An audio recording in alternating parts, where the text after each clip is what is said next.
NTV time, जनता की बात जनता के साथ।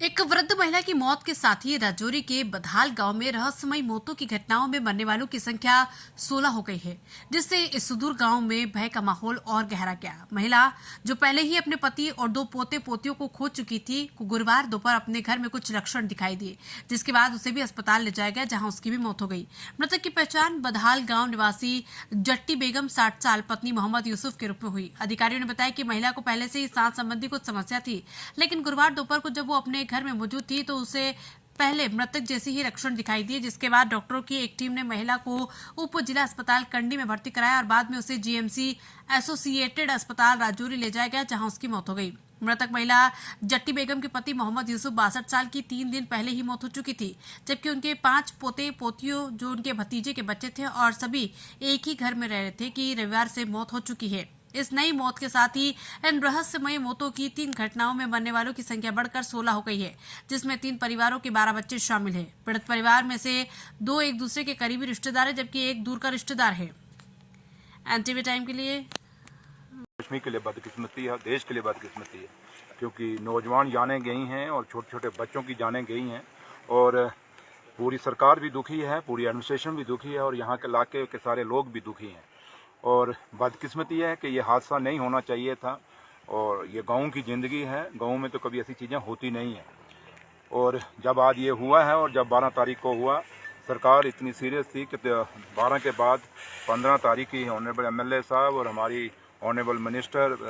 हेल्थ की सकीना इटू जी और ऑनरेबल मिनिस्टर जावेद राणा साहब यहाँ पे पहुँच गए। सरकार के हाथ साहब से भी फीडबैक ली और ऑनरेबल एमएलए साहब से भी बात हुई, जो यहाँ पे कुछ जो है जो ऑनरेबल सीएम के रिलीफ फंड होता है उसमें भी इनके मुआवजे के लिए फाइलें रिकमेंड की गई हैं, तो वो तो एक अलग हुआ। बट दूसरा जहाँ तक ताल्लुक है एडमिनिस्ट्रेशन की तरफ से जो इनको राशन दिया जा रहा है, बिल्कुल वो चेक करके दिया जा रहा है, जब बनाया जा रहा है उसके बाद भी वो लेबॉर्ट्री भेजा जा रहा है। और जो ये हादसा हुआ, इनकी डेथें क्या हुई, कैसे हुई, किस वजह से हुई, उसके लिए पुलिस की अपनी जो अलग अलग थ्योरीज हैं उनके वो इन्वेस्टिगेशन कर रहे हैं, क्योंकि अब पुलिस का एक्शन हम यहाँ डिस्कस नहीं कर सकते, ये आप भी समझते हैं क्योंकि आप समझदार लोग हैं, तो आपके तजुर्बे हैं अपने। दूसरा जहाँ तक ताल्लुक है कि मेडिकल के लिहाज से मैं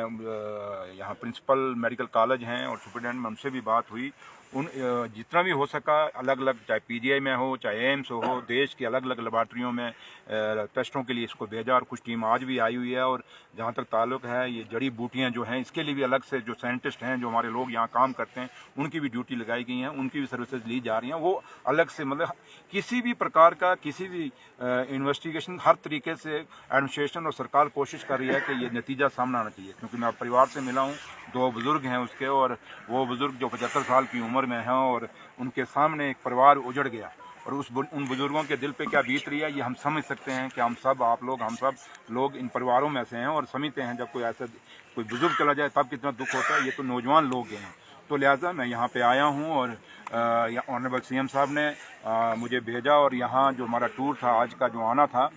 मेरे साथ honourable health minister madam Sakina Itoo ji ने भी आना था, नासिर असलम वानी साहब ने भी, जो ऑनरेबल एडवाइज़र हैं हमारे, उन्होंने भी आना था। तो लिहाजा आपको पता है सुबह का मौसम ख़राब था और उसके कारण जहाज़ ही नहीं वहाँ से उठ सका, क्योंकि हमने सीधा यहाँ पे आना था। तो लिहाजा फिर बाद में मेरा ही प्रोग्राम, मेरी सीएम साहब से बात हुई और मुझे सीएम साहब ने कहा आप जाइए, तो लिहाजा मैं आया हूँ। वो 2 मेरे कुलीग नहीं आ सके क्योंकि मौसम ख़राब था, जहाज़ वहाँ से नहीं उठ सका, फिर भी वो आएंगे। लेकिन मैं जब खुद आ गया हूँ, एक डिप्टी चीफ मिनिस्टर यहाँ आपके बीच में आया है, तो एक जिम्मेवारी के साथ सरकार आई है। तो लिहाजा आप समझ सकते हैं कि मेरा आना और चीफ मिनिस्टर साहब का रोज़ इस पर नज़र रखना और रोज़ रिपोर्टिंग लेनी, ये बहुत बड़ी कितनी चिंता का विषय चीफ मिनिस्टर साहब के लिए है। तो लिहाजा मैं आपको और मैं पूरे इलाके को और ख़ासकर मैं फैमिली को अश्योरेंस दे के आया हूँ कि अगर ये एक नेचुरल डेथ है तो फिर तो हम उस भगवान के आगे, उस खुदा के आगे हम कुछ नहीं कर सकते। बट अगर इसके अंदर कहीं भी इफ एंड बट है तो फिर जो इफ एंड बट है वो बख्शा नहीं जाएगा। सर आपने ये सुनिए मेरी बात, तो बख्शा नहीं जाएगा। सरकार इस नतीजे पे पहुंचेगी कि ये जाने कैसे गई और किस तरीके से गई और कैसे गई, इस चीज़े पे हम नतीजे पे, चाहे वो मेडिकल से हुई या कैसे हुई, दोनों एंगल से सरकार काम कर रही है, एडमिनिस्ट्रेशन काम कर रही है, पुलिस अपना काम कर रही है। तो लिहाजा थोड़ा सा आप लोगों को वेट करना होगा और उम्मीद करते हैं कि माँ वैष्णो के आशीर्वाद से, उस मालिक के मेहर से जल्दी रिजल्ट सामने आएगा। और जो बच्चे हैं जो हमें छोड़ के गए, हम सबको छोड़ के, अपने परिवारों को छोड़ गए हैं, जो आज पीछे बचे हैं, और एक बच्ची जो है जिसको कल मैं और जावेद साहब और MLA साहब SNGS हॉस्पिटल देखने के लिए भी गए, और बच्ची बिल्कुल बोल नहीं रही थी, और अंदर भी बाप यही कह रहा था कि मेरी बच्ची बचा लो, क्योंकि आखिरी उसका सहारा उस बाप का है। ये दुख हम समझ सकते हैं क्योंकि हम भी परिवारों में से हैं, तो लिहाजा आपको ये यकीन दिलाते हैं, और परिवार को मैं यकीन दिला के आया हूँ ऑनरेबल चीफ मिनिस्टर साहब की तरफ से कि सरकार बिल्कुल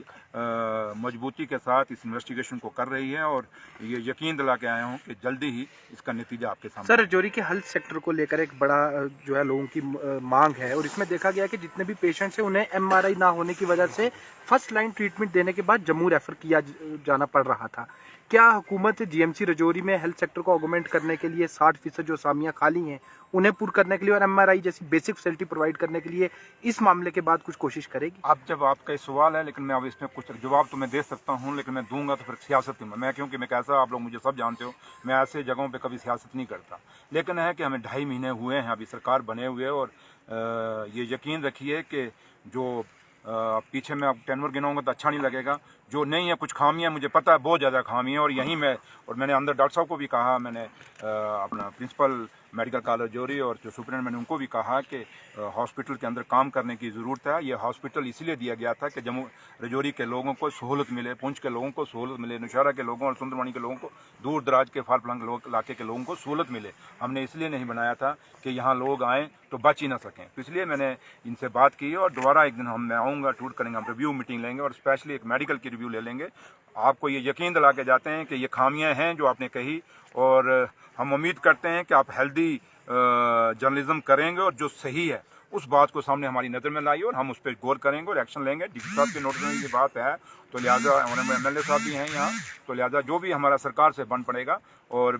जहाँ तक ताल्लुक़ है, आपने रिक्रूटमेंट की बात की, सरकार जो हम आए हैं जीत के, हमारे मैनिफेस्टो में है कि बेरोजगार बच्चों को रोजगार देना है, उसमें सब कुछ आ जाता है। तो जो पोस्टें यहाँ पे खाली पड़ी हैं उनको भरेंगे, लेकिन आप समझ सकते हैं कि 2.5 महीने कुछ नहीं होते, तो अभी टाइम लगेगा। एक बहुत बड़ी खामी है, एक बहुत बड़ा पूरा सिस्टम बिगड़ा हुआ है, उस सिस्टम को सुधारने में थोड़ा सा टाइम लगेगा। और नेशनल कॉन्फ्रेंस का सरकार जब भी आई है उसने काम किया है और लोगों को सहूलत दी है। Thank you.